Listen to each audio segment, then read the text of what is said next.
The best of the morning to you. This is Monday with Friday, hoping to put you in a great frame of mind for the week ahead. I'm going to tell you one more story from my youth about how I could have died while still a youth. The first one I told you a few weeks ago was about a near miss from electrocution. The second was a near miss from a tumble down a staircase if it wasn't a ghost that got me first. And the third was a near miss from a rooster's spur on my 8-year-old jugular vein and a football that vicariously saved my life. Today, I am thinking about when either embarrassment would have killed me or when, as I've wondered all these years since, it might have been God's punishment about to kill me. Here's how it went. My high school had some of the best performing choirs in the south of Trinidad and Tobago. We won many competitions in music festivals year after year. Our dear Mrs. Ross, our choir director of blessed memory, entered me, Sterling, and Joseph into the male trio. Now, those are their real names, and only their last names are withheld to protect the innocent. You know my whole name. Mrs. Ross was the best. She was a perfectionist whose bark was worse than her bite. The melodious sounds that woman could get out of the scrappiest voices was nothing short of miraculous. Our choirs won trophy after trophy. But back to this male trio with me on bass, Sterling on baritone, and Joseph on tenor. We were all 10th graders at the time. Bernadette, that's her real name too, was a gifted 9th grader who played nearly anything on piano. She was our accompanist. The test piece was something you can still find on YouTube if you looked. Originally written in German, we sang the English version, a song entitled Thou Soul of the Universe. We rehearsed that song for what felt like maybe 100 hours. Music festival day came. Joseph, me, and Sterling took the stage. For some reason, our accompanist wasn't Bernadette. I think she might have had an exam or something at school. So it was Father John Sewell, also of blessed memory, who was often the festival's formal accompanist, who was accompanying us that day. The only problem was this. The song had no written introductory bars of music. So what Bernadette did all those 100 hours of rehearsal was to create an introduction from the postlude of the song. So me, Joseph, and Sterling stood up to sing. Father Sewell at piano. The song is in E flat. Father Sewell hit the E flat note. Father Sewell stares at us, and we stare back at Father Sewell. Father Sewell is waiting for us to sing, and we are waiting for Father Sewell to play the introduction that Bernadette used to play. Father Sewell hit the E-flat note again. He looked at us, we looked at him. Awkward silence. The ground beneath our 6 feet on the stage refused to give way to swallow us. Well, if you think that was the worst thing to happen to us that day, you're wrong. Somehow the three of us finally started to sing. I think it might have been that somebody shouted out to us, just sing, the man, sing. So we started singing. Just as we were purring along thinking we recovered, we hit a couple of rests, trills, and timing that young 9th grade Bernadette misread 100 times that me, Sterling, and Joseph now knew so well, and we lost synchrony with Father Sewell, or should I say, Father Sewell lost synchrony with us.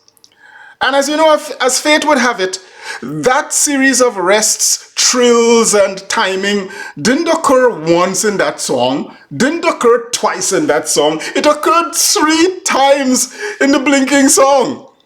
So you add the 3 false starts of us waiting for an introduction that never came to stumbling 3 times during the song, and what do you get? You get a train wreck. That's what. before a whole theater full of people snickering at the Naparima Bowl in San Fernando, Trinidad that day in 1974. But if you think that was the worst thing to happen to us that day, you're still wrong. We were the only entrant in that class that day. Usually there'd be entrants from like 4 or 5 other schools around town. Or maybe all of them were just too coward to attempt that difficult song, so we were the only entrants.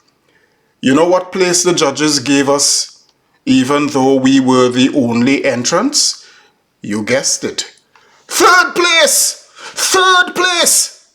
I mean, the only entrance in that class, and we got 3rd place. You think that was the worst thing to happen to us that day? Wrong again. The walk from Naparima Bowl back to the school, for this happened like around 11 o'clock that morning, was a walk of shame. And we don't even know how the news traveled so fast, but by the time we got back to school, all the boys, including some with nicknames like Sluggo and Leadhead and Bugs Bunny, were all waiting at the gate, the entrance to the school, not to welcome us back like heroes, but to enjoy the best laughter they ever had in their whole life. I mean, you can imagine a big burly guy named Sluggo nearly rolling on the pavement laughing at us. Can you imagine Bugs Bunny, whose glasses had very, very thick lenses that made his eyes look twice the size and who was nearly 7 feet tall, laughing at us? Can you imagine Leadhead banging his head against the wall to ease the pain of his laughter at us? I tell you, we nearly died that day. I don't know how we recovered and how me, Joseph, and Sterling are still alive and well today. But you know, it took me many years to figure out what really happened. At first, I thought it was a technical thing with the introduction, the musical bars and the rest and the trills and the timing that made us stumble and place 3rd as the only entrant. But that wasn't it. Let me tell you what it was. Mrs. Ross of blessed memory was a faithful Anglican church lady. Bernadette was a lovely little Seventh-day Adventist girl. Joseph and Sterling, 2 nice little Christian boys, 1 Roman Catholic and 1 Anglican if I remember correctly. And I was a nice little Baptist boy in a Baptist church of decidedly evangelical vintage.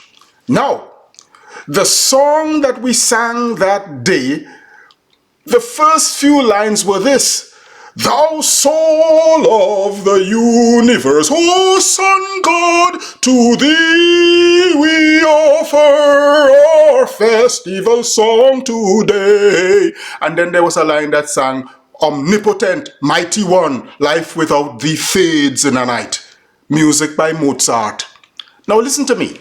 Trinidad is a multicultural, multi-religious society, and in our school, we had Muslims, Hindus, and all kinds of different kinds of Christians.